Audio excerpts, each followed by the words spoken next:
C. Ray Brower here with John, the Lone King, and we are going to find out a whole bunch of stuff coming up next.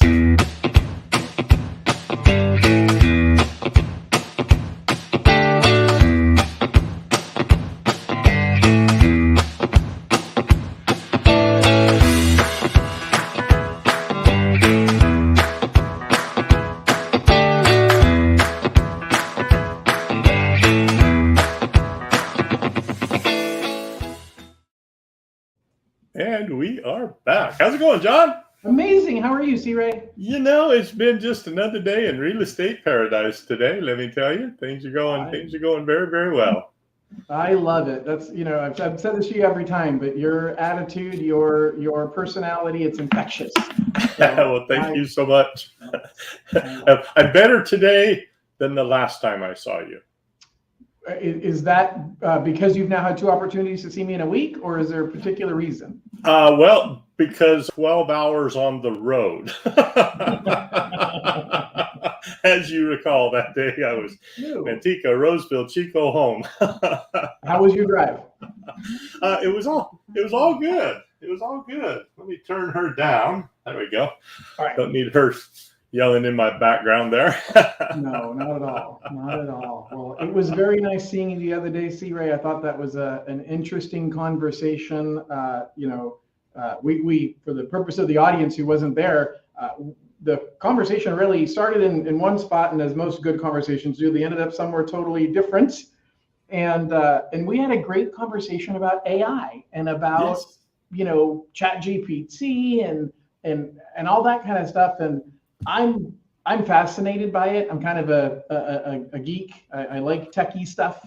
It's a rabbit hole for me that we go right as preaching to the choir. So it's a bit of a rabbit hole that I don't know. I mean, honestly, C-Ray, I'd love to pick your brain on that. And I don't know if you've done much chatting on your streams about what's going on with AI, but I haven't. I have not, but most definitely we can kind of dive into that a little bit here and figure if that might be of interest to some of the people out there watching. Certainly. It just may. So I'd love to pick your brain a little bit, C-Ray. What does AI mean to you in this day? Like, obviously it's changing so quickly. How do you use it? I use it for getting ideas for my videos, for my blog posts. It's made the whole system of trying to make sure and get relevant, good content out that people could be interested in, and saying it in a value add rather than this is what I think kind of idea, right? It just allows it to get what's in here out. Yeah. Because I personally, and I say it to everybody, I'm a squirrel. I mean, and like you said, it is a rabbit hole. Mm-hmm. You can get down into that rabbit hole, and there's squirrel everywhere down there.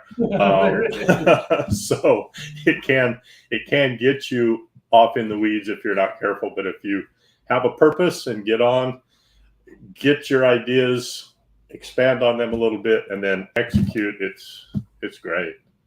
I have just started diving into it in the last couple of weeks, specifically with ChatGPT. I'd heard about it, never really spent any time with it. And the moment I watched a webinar on it, and about 15 minutes into the webinar, I realized I'm totally didn't understand what it really was up until that moment, and didn't even come close to understanding what it could do until that webinar.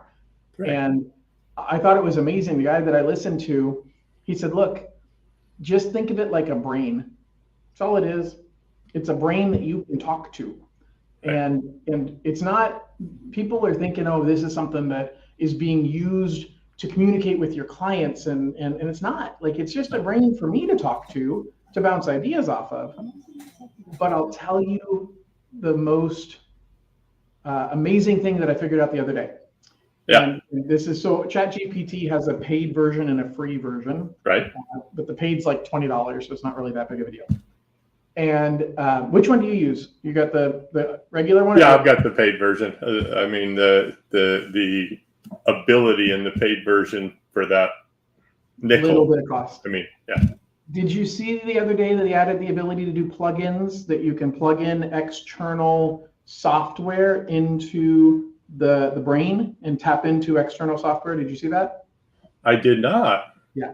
So one of the plugins is called Video Insights, and it will actually look at a YouTube video just based on the link, the web link of the YouTube video. So I do a lot of video, as you do. Right. And I talk a lot about things that it's like, man, this is really important information, but some people just don't like digesting videos. Somebody's not going to want to sit here and listen to you and I chat for 20 minutes. But there's really good information that they may want to get. So this plugin, I'm able to tell the system, please write a blog that summarizes the key points in this YouTube video, and I insert the link of the YouTube video. And the Video Insights system immediately goes out and finds the YouTube video, and within 30 seconds, it's summarized my words, because the video was me. So it wasn't like it's taking something in the universe and trying to say, well, I don't know if this really matches what I would say. It's taking what I said and putting it into a blog format that I can then just edit a couple of things and post it. It's a game changer in so many little ways. Wow. I like that. Yeah. I like that, because I've been wondering the best way to take the videos that I've made and get them onto my blog post without sounding like, hey, look at me. Well, and look, you and I are riveting conversationalists, but I'd imagine that a transcript of this video would be pretty boring to watch or to read through, right? Right. So that's for me. There's systems that will transcribe your YouTube video, but you're not going to paste a transcript onto a blog post. Nobody wants to read it. Right. So I think that it's little things like that that are changing something that, I'm fine with the written word, but I think very quickly, and therefore I speak very quickly, and I am better if I just turn on a camera and regurgitate whatever I'm thinking into the video. Right. And so if I can do that and then have a machine take my words and summarize them, and then I get to, and this is the other thing the guy taught me that was really a game changer. He said, you can't think of it as a computer doing the work, because the computer will never do it the way you would do it, even if it's transcribing my own words. Right. But you get the computer, you think of the computer's first draft as that. It's a draft. It did 80% of the work. And then I go and I edit it and tweak it, and that's the other the next 15%. And then I give my edited version back to the computer and I say, hey, what am I missing that would make this perfect? And it will revise it. The final 5%, the computer is polishing it. Maybe what I edited had some grammatical errors or something, and it polishes what I did. And now I'm only doing 15% of the work instead of 100. Right. Very, very cool. Very, very cool. Although you did say grammatical errors. Was that a grammatical error? I actually have, I use Grammarly. It's on Word, it's on my phone, it's everywhere. When I first started using Grammarly, I was very careful about making sure all the punctuations were in and all of that. And I always scored really, really high. And the newest version of Grammarly autocorrects. And so instead of actually putting the apostrophe in, doesn't, and adding the explanation points and all of that, I just type through and it corrects it. So now my scores are a lot lower, but I've taken the stuff out of ChatGPT and pasted it into Word, and there's actually grammatical errors, which kind of shocked me. Yeah. But again, the tools work together, and that's the whole idea of anything that we've come up with in technology. Yep.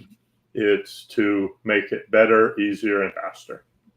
I was talking to an attorney last week, and we were having a friendly debate about the movement of AI and how it can really help in your business. And he said, John, I as an attorney, I can't represent my client and turn over a document to the court that was generated by the computer. How can I say to the judge or to my client, hey, I deem this to be accurate, and therefore I will be, I stand behind it. And my response is, well, you have paralegals. Most attorneys have paralegals that do the work. You have a paralegal do the work, and you just review it. You just validate it, and you're turning it in saying, I've verified this. And he didn't fully agree with me on that. And he said, yeah, but a paralegal is a human that I've vetted, that I know his educational background, and I know what inputs are going into it. And so I can feel more confident than the computer that somebody might overnight change the programming of the computer, and the output is completely false now tomorrow morning when I do it again. And I had an epiphany as I was debating with him about this. And I said, let's rewind 30 years ago ish. And you remember that internet thing that was being talked about? And that, man, I can't trust anything on the internet because, well, anybody could post something on there, and how do I know if it's true? And I said, Mr. Attorney, do you use that internet thing to research topics about cases? And he said, yeah, I do. And I said, well, how do you go to court and say that internet thing was true when anybody could have typed something on that internet doohickey? And he got the point, and he's like, you're right. We use sources and we validate what they're telling us. And I said, that's the key. It's all about how we use the technology. Right. And it's no different than Steve Jobs when he came out with the iPhone, and everybody's like, why do I need that? Now we can't live without it. Or even better yet, the iPad. Like, I've got an iPhone. Why do I need an iPad? Well, once he gave it to us, it took a little bit of time for it to become, as ubiquitous as absolutely. I mean, everybody said Bill Gates was crazy when he said, this is how we will do everything in the future. This right here is exactly how we'll be able to do everything in the future. Mm-hmm. Oh man, that Bill Gates, him and his Microsoft. Oh man, he don't know nothing. What's it been? 40 years? It's great, which I think, my attorney friend then forwarded me an email saying, well, the creator of ChatGPT just came out and said that, we got to put regulations behind this or it's going to get out of control. And so even the guy who created it is worried about it. I didn't watch the video. I don't know where he was coming from. But anything not controlled, the internet, lots of bad things happen on the internet. Yeah. And if the internet didn't exist, those bad things would find another way to happen. It may not be as easy, may not be as fast, but people didn't become bad people because the internet came about. Right. And so it facilitated it. It absolutely made it easier. It made it, took down geographic barriers. I completely understand. But and the internet needed and still needs to be regulated. There has to be regulations put on it. I think that's a man and I don't know much about Sam something. I want to say it's Sam Walton, but that sounds like a Walmart guy. Anyway, I think it's a smart guy who says, look, I understand the power of what I've created, and I think that this tool can do really, really good things, but I think that it has the ability to do very, very bad things, and we've got to put controls on it. Again, I don't know what he said. I don't know if that's really where he's coming from or not, but yeah. I just think anything that is being developed right now in technology is just mind-blowing what they're doing. I'm just, it's crazy. Yeah. And to think that this stuff that they're handing out now, here you go. has actually been developed. It didn't happen overnight. It's been back here the whole time, and they've got it perfected to a point, and can figure a way to hand it to you and me. But it's back there, and what's back there now is as much advanced as this is to us today, that they had 5 years ago, 10 years ago, whatever it's been. It was this advanced for them. Yes.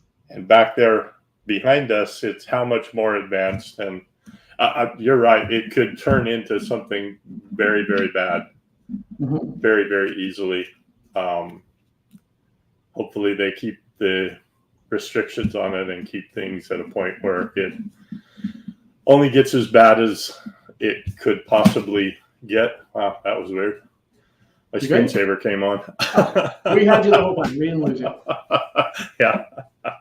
You know, C-Ray, I before lending, my prior life, I worked for Radio Shack. So from early 90s to late 90s. So basically for 7-8 years, I worked for Radio Shack and worked my way up in the company. But I remember vividly mid 90s when we went to a corporate meeting and they said, look, we're building this big pipe and it's going to be fiber optic lines. We had no idea I didn't know what fiber optic was, but there's going to be fiber optic lines that we're going to be building into your homes. We're laying the infrastructure across the nation. It's going to come into your homes. You'll be able to download an entire movie in 2 minutes. And our mind was blown. Like, no, what you can't, I can't even get a web page to load in 2 minutes. Right. But they said, no, you can download an entire movie in 2 minutes. Now you click a button and it's streaming immediately. Like the things we take for granted. And this was a few years before high speed, and that was not high speed, but before that version of high speed internet, everything before that was dial up. So we were in the dial up days. And they said, no, it's not. That technology is all you know. But there's so much more that we're building behind the scenes, which is exactly what you're talking about. That what we see today is the work they've been doing for the last 10 years. Yeah.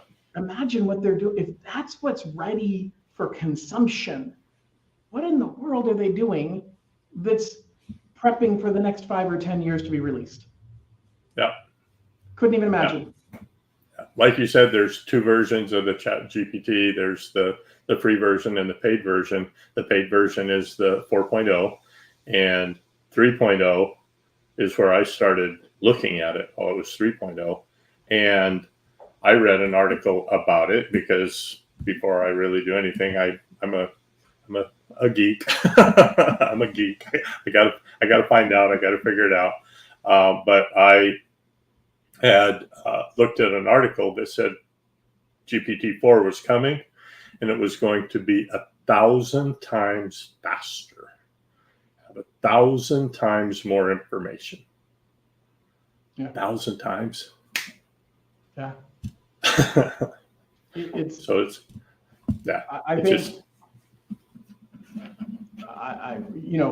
don't have enough time to go down the road of just how amazing the technology is. But I will tell you, I'm fascinated by that, and I'm sure there are many other versions of AI that are being developed that I haven't even scratched the surface. ChatGPT is the mainstay. It's the, what did they say, the fastest growing app ever, like the shortest amount of time to 1 million users ever of anything, of any subscription product, of any technology, right? Yep. And I get it. I mean, I'm screaming it from the rooftops. Like it's just a brain, but it's a brain that you can have a conversation with, and it has context. So if I ask it one question and then I ask it another question, it knows what we just talked about. And so unlike Google, where when I put in a Google search and then I'm like, no, that's not what I wanted, and I put in I can't go to Google and say, that's not what I wanted, give me more options. It's not going to understand because it doesn't have the context of what I searched for a moment ago. Right. And that's the game changer here, is you can tell the system, That's not what I wanted. Give me more options. That's all you have to type, because everything you had already put in there, it remembers in that thread, in that chat. And then you can start a new chat where it's got a new memory that has no information from what you've been talking about, but it lets you cultivate what you're looking for and ask questions of the computer, logically getting an answer. I'm continuing to think about ways that I can be more efficient and serve my clients better, and help my partners grow, help my partners to become more efficient. I think it's just an amazing time and amazing opportunities. It really, really, truly is. You keep saying it's a brain you can talk to, and that's a perfect description if you're in this one. Mm-hmm. Because this one gets in the weeds really quick. That whole squirrel thing is going on all the time right here. And the fact that now you can say it, see it, okay, that wasn't quite what I was really talking about, and it will continue where this one goes, oh, never mind. Right. So see, Ray, you ever have something that you want to do that you just have a hard time, either A, hard time getting started from a brain block, or B, just man, it's going to take me a while to execute. Yeah. I had one this morning. As my team's shifting around a little bit, my branch, and I've got one of the people in the branch that's going to serve a different role.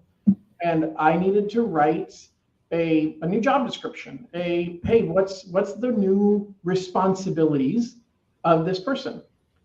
And I've been procrastinating for the last 48 hours and saying, oh man, I gotta, I know everything I want, but I gotta write it all down and I gotta put it all in there and I gotta do the whole thing. And so in 3 minutes this morning, I said, please write me a job description for this, and I named the job. Right.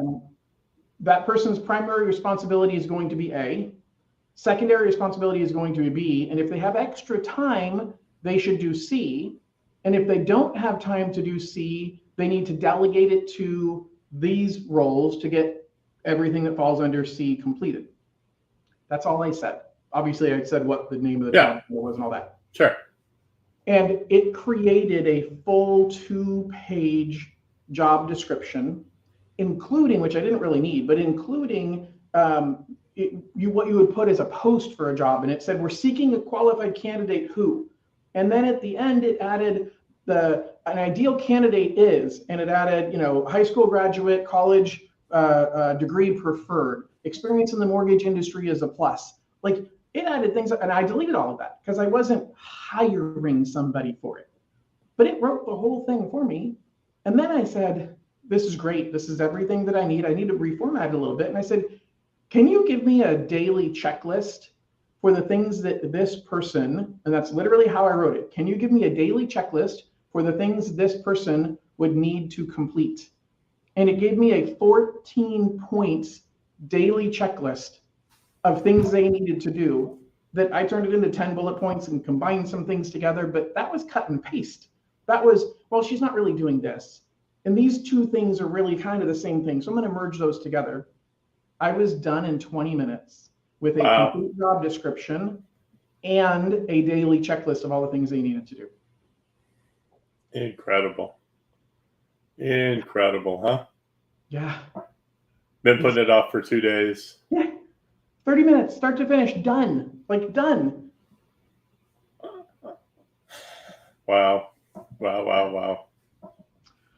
Well, I'd be remiss if we didn't talk about the housing and mortgage market. What do you think, C-Ray? Probably ought to say a little bit. We've been off in the weeds with Chat GPT and AI for a bit.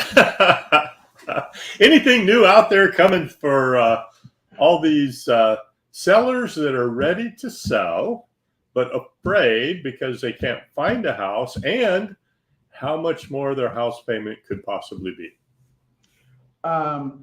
No. What do you mean? Of course there is. No, there's not. It's the cycle we're in, and you and I have talked many times as we've been doing these streams of we're not in a market where things are going to crash. There aren't enough sellers to crash, and there aren't many buyers right now, but there are even fewer sellers. because those sellers cannot see a house they're willing to buy. So there's nothing for, we're visual people. A lot of us are, right? We need to picture ourselves in something. We can't see a house we're willing to buy because it's not listed, because the seller of that house can't see a house they want to buy. So it's a vicious circle that has listings depressed, meaning fewer number of listings that are out there. And that's not even the issue of the increase in the mortgage payment.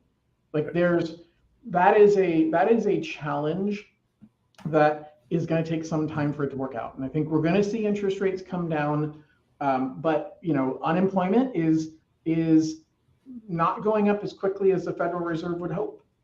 Right. And that's their goal, is they need to see more unemployment in order to start lowering interest rates. I have mixed emotions about that, but I certainly understand the logic of where they're coming from. Right. But it's, see, Ray, I don't know. I wish I had a simple answer for it. I think that I had one of my colleagues gave me an amazing analogy the other day. She said, what happened in 2020 and 2021 was you had all of these people who were thinking about buying a home that flooded the market because interest rates had dropped, and they're like, hey, it's a great time to buy. Kind of like if you picture a college football game where your team just won the championship and everybody leaves the stands and they flood onto the football field all at the same time. You see just a whole bunch of bodies on the football field. And the Federal Reserve said, we have to do something about this. And so they raised interest rates. So everybody left the football field, but they didn't go home. They didn't even go back to the stands. The people who didn't buy homes are waiting on the sideline, waiting right next to the field for rates to fall. And as soon as rates fall, they're all rushing right back onto the field again. We're going to see the same mass hysteria of everybody celebrating on the field all at the same time, or in this case, competing with each other for few homes. And I thought it was a great imagery, really, really vivid picture of they're all massively running onto the field, and now security's pushed them off to the sidelines.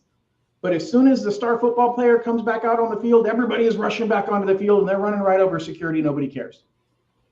And that's what we're headed towards. And that's an argument for, if you can afford the payment now, it's the better time to buy, because you can refinance later. When that mass hysteria is happening, you're simply sitting back in your new backyard and getting a lower monthly payment because you've lowered your interest rate. Yeah. Yeah, I would agree completely. And I think it was on our last talk that we talked about the Dream for All program. Mm-hmm. And that was living proof that really and truly everybody's sitting on the sideline. Everybody's sitting on the sideline. House prices are dropping. Oh my God, things are horrible. I said when it started that I had people saying, house prices are coming down. I said, no, house prices are not coming down.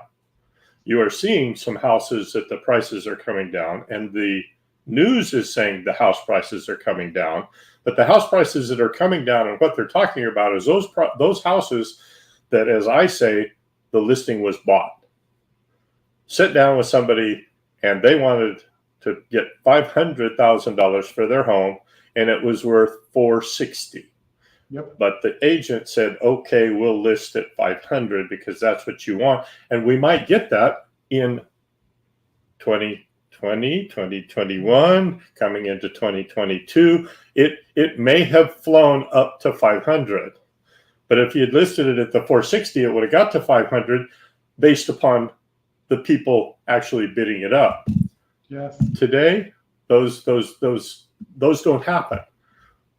So you got my listing that went on the market. It set for a moment just because we actually were holding back, reviewing listings, reviewed them, or offers, reviewed them, went into contract. They strung us out for 13 days and decided they didn't want to buy it. Based upon the reports that we gave them that they knew up front was a problem, and we were willing to negotiate for. So they gave us a cancellation of 13 days, put it on the market in the morning, the afternoon, we're back in contract. Yep. And had people say, please, please, please don't go in contract. Wait for me, wait for me, wait for me. Right? There are plenty of buyers out there right now. There's definitely not enough houses. No, and it's not something we're going to fix tomorrow. Even if my question was, what do we tell the sellers that, it isn't going to be fixed by us telling sellers to list their house.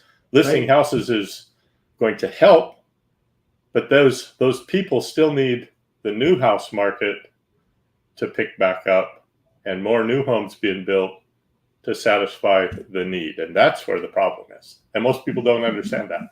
See, Ray, why don't you fix that? Can you buy some land and build some homes for us? What's that? Can you fix that? Can you buy some land and build some homes for us? In Kansas, I happen to be doing that.